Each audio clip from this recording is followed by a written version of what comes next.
৭৭ বৎসরের অমানবিকতা, ৭৭ বৎসরের নিষ্ঠুরতা, ৭৭ বৎসরের অন্যায়, সেই ধারাতে ছেদ পড়ল 2025 সালের 21শে সেপ্টেম্বর। ইংল্যান্ড, যার হাত ধরে ফিলিস্তিনি সমস্যার জন্ম হয়েছিল, সেই ইংল্যান্ড 2025 সালের 21শে সেপ্টেম্বর প্যালেস্টাইন রাষ্ট্রকে আইনি বৈধতা দিল। আর ইংল্যান্ডের হাত ধরেই এলো G7 অপর গুরুত্বপূর্ণ রাষ্ট্র কানাডার স্বীকৃতি। এরই সঙ্গে সঙ্গে মধ্যপ্রাচ্যের রাজনীতিতে একটা নতুন মোড়, একটা নতুন বাঁক এলো। এতদিন ধরে পশ্চিমী বিশ্ব যারা প্যালেস্টাইনের অস্তিত্বকে সম্পূর্ণরূপে অস্বীকার করে আসছিল, যারা ফিলিস্তিনিদের বেঁচে থাকার অধিকারকে পা দিয়ে মারিয়ে দিত, সেই রাষ্ট্রগুলো হঠাৎ তাদের মধ্যে মানবিকতার বোধ, তাদের মধ্যে প্যালেস্টাইনের মানুষের আত্মনিয়ন্ত্রণ করার অধিকার, তাদের সার্বভৌমিকতার অধিকার এবং তাদের জীবনের বাঁচার যে স্বপ্ন, সেই কথাগুলো উচ্চারিত হলো ইংল্যান্ড, কানাডা, তাদের রাষ্ট্রপ্রধানদের মুখ থেকে। মানবতা বলে কোনো শব্দ যদি পৃথিবীতে থেকে থাকে, মানবাধিকার বলে যদি কোনো শব্দ পৃথিবীতে থেকে থাকে, তাহলে পশ্চিমী দুনিয়া আর ঘুমিয়ে থাকতে পারে না, তাদের বিবেক জাগ্রত হওয়া উচিত। 2023 সালের পর থেকে ইসরায়েল অত্যন্ত নিষ্ঠুরভাবে প্যালেস্টাইনে গণহত্যা চালিয়ে আসছে এবং বিশেষ করে যে গাজা স্ট্রিপ, সেই গাজা স্ট্রিপ পৃথিবীর মুক্ত জেলখানা বলে, যেখানে গাদাগাদি করে প্রায় 21 লাখ লোক বসবাস করে সামান্য একটু জায়গার উপরে। সেই জায়গাতে উপর্যুপরি আকাশ থেকে বোমা নিক্ষেপ করা, স্থল আক্রমণ করা এবং সেই মানুষগুলোকে, তাদের জীবনকে প্রায় নরক করে তুলেছে ইসরায়েল। সমস্ত বাড়িঘর ভেঙে সেখানে কেবলমাত্র কংক্রিটের চাই পড়ে রয়েছে। ইতিমধ্যেই প্রায় 30,000 শিশু তারা নির্বিচারে খুন হয়েছে। মানুষের মৃত্যুর সংখ্যা 1 লক্ষ পেরিয়ে গেছে। তারপরেও পশ্চিম দুনিয়ার শাসকেরা দিব্যি সুন্দর মানবতার কথা বলে, গণতন্ত্রের কথা বলে তারা দিন কাটাচ্ছিলেন। কিন্তু এই সময়ে ইংল্যান্ডের সাধারণ মানুষ, কানাডার সাধারণ মানুষ, অস্ট্রেলিয়ার সাধারণ মানুষ, তারা কিন্তু চুপ থাকতে পারেননি। আয়ারল্যান্ড শুরু করেছিল ইউরোপে প্রথম মানবতার ডাক। আয়ারল্যান্ডের পথকে অনুসরণ করে ইংল্যান্ডে এবং কানাডা, আমেরিকা, গোটা পশ্চিমী দুনিয়া জুড়ে প্রতিবাদের ঢেউ নেমেছে। ইসরায়েলি বর্বরতাকে তারা প্রতিবাদ জানিয়েছে এবং ফিলিস্তিনিদের পক্ষে তারা মিছিল করেছে, স্লোগান দিয়েছে, hey Biden, how many children you kill today. বাইডেনের সময়ে আমেরিকায় এই স্লোগান প্রায় প্রতিটা মানুষের মুখে উচ্চারিত হয়েছে। বাইডেন, আজকে তুমি কটি শিশু খুন করলে? শিশুর হত্যা পশ্চিম দুনিয়ার মানুষ আর দেখতে পাচ্ছে না। ফেসবুকে, ইউটিউবে, প্রতিটা সোশ্যাল মিডিয়াতে ফিলিস্তিনিদের ছিন্ন ভিন্ন হয়ে যাওয়া শিশুদের ছবি। আমরা এই ছবিগুলো দেখলে বুঝতে পারবো যে কিভাবে মানুষ বিপদগ্রস্ত, তারা আতঙ্কিত হয়েছে, তাদের মধ্যে কি পরিমাণ ভয়ের সঞ্চার করেছে, কি পরিমাণ ধ্বংসকাণ্ড চালিয়েছে ইসরায়েল। এই চিত্র দেখার পরে তারপরেও যদি বলে ইসরায়েলের যে ধ্বংসকাণ্ড সেটা বৈধ, সেটা আইনসঙ্গত, Israel has the right to self defence, ইসরায়েলের যদি নিজেকে ডিফেন্ড করার অধিকার থাকে, তাহলে প্যালেস্টাইনের মানুষের বেঁচে থাকার অধিকার নেই। এইভাবে যদি ধ্বংসকাণ্ড চালানো হয়, তারপরেও গণতন্ত্র, আইন, মানবিকতা, মূল্যবোধ, এই কথাগুলো ফিকে হয়ে যায় না। সুতরাং এই ধ্বংসকাণ্ড দেখার পর পশ্চিমী দুনিয়ায় গণতন্ত্রপ্রেমী মানুষ, মূল্যবোধযুক্ত মানুষ, তারা রাস্তায় নেমেছে। বিশেষ করে যুব প্রজন্ম, নবপ্রজন্ম, তারা পৃথিবীব্যাপী একটা গণপ্রতিরোধ গড়ে তুলেছে। তারই চাপে পড়ে ইংল্যান্ড, কানাডা, অস্ট্রেলিয়া তারা 21শে সেপ্টেম্বর প্যালেস্টাইনকে রাষ্ট্রীয় স্বীকৃতি দিল। পাশাপাশি তারা মধ্য এশিয়ার যে চলমান সংকট, অর্থাৎ ইসরায়েল এবং প্যালেস্টাইন, তারা পাশাপাশি দুটি রাষ্ট্র, তারা প্রতিবেশী সুলভ তারা থাকবে এবং তাদের দীর্ঘস্থায়ী শান্তি সুব্যবস্থা হবে। এই প্রত্যাশা রেখে ইউরোপের রাষ্ট্রনায়করা এখন এই দ্বিরাষ্ট্রিক সমস্যা সমাধানে এগিয়ে এসেছে। 2023 সাল থেকে ইসরায়েল লাগাতার গাজা স্ট্রিপের উপরে নির্বিচারে বোমা বর্ষণ করে আসছে এবং সেই বোমাতে গুড়িয়ে গেছে গাজা স্ট্রিপের সকল বাড়িঘর, গাজা স্ট্রিপের সকল হাসপাতাল, স্কুল, খেলার মাঠ, কোথায় বম পড়েনি। গাজায় যে নিরীহ ফিলিস্তিনিরা প্রতিদিন বলি হয়ে যাচ্ছেন ইসরায়েলের গুলিতে, ইসরায়েলের বমে। ইসরায়েলের মানুষের এই যে নিষ্ঠুরতা, যারা কি পাশবিকভাবে একটি গোটা দেশের সকল মানুষকে খুন করতে পারে, তার যে ঘৃণ্য চক্রান্ত এখন ফাঁস হয়ে গেছে পৃথিবীর কাছে। প্রতিদিন সোশ্যাল মিডিয়াতে যে ছবিগুলো ভাইরাল হচ্ছে সেগুলো দেখা যায় একটি শিশু যার খেলা করার বয়স, তার দেহ বমের আঘাতে ছিন্ন ভিন্ন হয়ে যাচ্ছে, টুকরো হয়ে যাওয়া দেহ, বাবা তাকে কোলে করে আর্তচিৎকার করছেন, কোথায় ছুটে যাবেন সেই শিশুটাকে নিয়ে, হাসপাতাল সেটা ভস্মীভূত হয়ে গেছে বমের আঘাতে। কোথায় চিকিৎসা, কোথায় ডাক্তার, মাথার উপরে বমের আতঙ্ক। গোটা দেশ জুড়ে মানুষ শেষ হয়ে যাচ্ছে এই ইসরায়েলি বর্বরতায়, ইসরায়েলি গণহত্যায়। একবার এই ছবিটা দেখলে মানুষের মধ্যেকার যে মনুষ্যত্ব সেটা যদি না জেগে ওঠে, আমরা মানুষ এ কথা দাবি করা যায়? এই শিশুটার কি অপরাধ ছিল? কোন অপরাধে এই শিশুটি খুন হবে? এবং সেটা পশ্চিমী দুনিয়ার নেতারা যারা সুরক্ষার কথা বলে, গণতন্ত্রের কথা বলে, তারপরেও তারা বলবে তাদের কোনো অন্যায় নেই। এই শিশু কার অপরাধে খুন হলেন? একের পর এক চিত্র, না খেতে পাওয়া, কঙ্কালসার হয়ে যাওয়া শিশু, ভেঙে যাওয়া হাসপাতালের ছবি, এই শিশুগুলোর ছবি পশ্চিমী দুনিয়ায় ভাইরাল হয়েছে এবং সেখানকার মৃত মানবতা প্রাণ ফিরে পাচ্ছে। বিশেষ করে যুব সম্প্রদায় তারা প্রশ্ন তুলছে, এই আমেরিকার রাষ্ট্রপতি, ইংল্যান্ডের প্রধানমন্ত্রী, তারা কি সত্যি, তাদের মধ্যে মানবিক চেতনা আছে? তারা কি সত্যি কোনো মূল্যবোধের মালিক?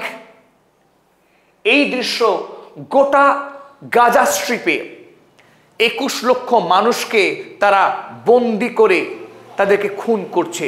সেখানে জলের লাইন কেটে দেওয়া হয়েছে, সেখানে ইলেকট্রিসিটি নেই, সেখানে যে ত্রাণ সামগ্রী পৌঁছে দেওয়ার ব্যবস্থা, সারা পৃথিবী থেকে যখন ত্রাণ পাঠানো হচ্ছে এই বুভুক্ষ মানুষগুলোর জন্যে, তাদের জন্য ঔষধ পাঠানো হচ্ছে, সেই ঔষধ, সেই খাবারগুলোকে, ত্রাণগুলোকে পৌঁছতে দিচ্ছে না। এই নিষ্ঠুর ইসরায়েল রাষ্ট্রের পুলিশ তারা আটকে দিচ্ছে ত্রাণ সামগ্রী, যাতে করে এই মানুষগুলো, এই যে বোমের আঘাতে খুন হয়ে যায় শিশু, হাসপাতালে একেবারে হতাশ দৃষ্টিতে তাকিয়ে আছে, এর কোনো চিকিৎসার ব্যবস্থা নেই, ডাক্তারগুলো খুন হয়ে যাচ্ছে। এবং জাতিপুঞ্জ থেকে পাঠানো যে সমস্ত ত্রাণকর্মী, তাদের একটা বড় অংশ ইসরায়েলের বোমের আঘাতে খুন হয়ে গেছেন। পৃথিবীর বিভিন্ন প্রান্ত থেকে ছুটে আসা মানবিক ডাক্তারবাবু যারা চিকিৎসার জন্য এসেছিলেন এই সমস্ত অসহায় মানুষদেরকে, তারাও প্রাণ হারাচ্ছেন। ইসরায়েল তার হাত থেকে রক্ষা পাচ্ছে না ত্রাণকর্মী, ডাক্তার, এমনকি জাতিপুঞ্জ থেকে আসা সাংবাদিকরাও খুন হয়ে গেলেন। প্যালেস্টাইনের অসংখ্য সাংবাদিককে নির্বিচারে খুন করেছে ইসরায়েল, যাতে করে ইসরায়েলি যে বর্বরতা, তার যে গণহত্যার ছবি এবং সংবাদ পৃথিবীর অন্য প্রান্তে যাতে না পৌঁছতে পারে, তার সব রকম ব্যবস্থা করেছে ইসরায়েলি রাষ্ট্র। এই বর্বরতাকে সামান্য একটা শিশু হতাশ দৃষ্টিতে তাকিয়ে আছে একটু খাবারের আশায়, তার খাবার নেই। এই মানবিক সংকটেও যদি পশ্চিমী দুনিয়া নীরব থাকে, নিষ্ঠুর থাকে, এভাবে পৈশাচিক হাসি হাসে এবং নেতানিয়াহুকে যদি আরো শক্তি দেয়, Israel has right to self defence, তাহলে প্রশ্ন করতে হয়, তোমাদের শিক্ষা, তোমাদের সংস্কৃতি, তোমাদের দর্শন মিথ্যা, নিষ্ঠুর। আর সেই প্রশ্নই করে আজ এই জয় এনেছে সৌদি আরব এবং ফ্রান্সের যৌথ কূটনৈতিক দৌতে এবং ইউরোপ আমেরিকার যুব সম্প্রদায় যারা বিশ্ববিদ্যালয়ে কলেজে পড়াশোনা করে, যে সমস্ত বুদ্ধিজীবী মানুষ তারা পথে নেমেছে নারী পুরুষ নির্বিশেষে, এবং এই সমস্ত বিবেকহীন মৃতপ্রায় নেতাদের মনে প্রাণ ফিরিয়ে এনেছে যুবক সম্প্রদায়, আন্দোলনকারীরা। তারই জয় হয়েছে। এই প্যালেস্টাইন রাষ্ট্রের স্বীকৃতির পিছনে তাদের অবদান সব থেকে বেশি।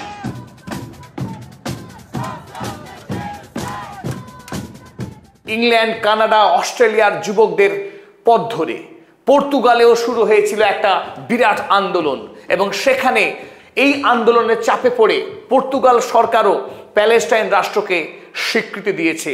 এবং তারই সাথে সাথে ফ্রান্স 22শে সেপ্টেম্বর জাতিপুঞ্জের ৮০তম সাধারণ সভাতে স্বীকৃতি দিল প্যালেস্টাইনকে। Fidèle à l'engagement historique de mon pays au Proche-Orient, pour la paix entre le peuple israélien et le peuple palestinien, je déclare que la France reconnaît aujourd'hui l'État de Palestine. তার সঙ্গেই আরো একগুচ্ছ রাষ্ট্র তারা পরপর স্বীকৃতি দিল প্যালেস্টাইন রাষ্ট্রকে, এবং এই স্বীকৃতির মধ্য দিয়েই ফ্রান্সের স্বীকৃতির মধ্য দিয়েই জোরালো হলো কিন্তু প্যালেস্টাইন রাষ্ট্রের দাবি। কেবলমাত্র আমেরিকার বৈরিতা ছাড়া বাকি পৃথিবী প্রায় একদিকে, এক মেরুতে আমেরিকা ইসরায়েল, বাকি মেরুতে এক সমস্ত পৃথিবী। তো এই জায়গায় দাঁড়িয়ে প্যালেস্টাইনের পক্ষে বিশ্ব মতামত গড়ে উঠছে কূটনৈতিক একটা শক্তি। আমরা এই তালিকায় যুক্ত হলো সদ্য যুক্ত হলো মোনাকো, ইউরোপের একটি রাজতান্ত্রিক রাষ্ট্র, যুক্ত হলো বেলজিয়ামের মতো শক্তিশালী রাষ্ট্র, বেলজিয়াম, এবং আমরা দেখলাম মাল্টা, ইউরোপের একটার পর একটা রাষ্ট্র তারা, লুক্সেমবার্গ, জার্মানির পাশে অবস্থিত অত্যন্ত ধনী একটা শক্তিশালী রাষ্ট্র লুক্সেমবার্গ, তারাও প্যালেস্টাইনকে রাষ্ট্রীয় স্বীকৃতি দিল।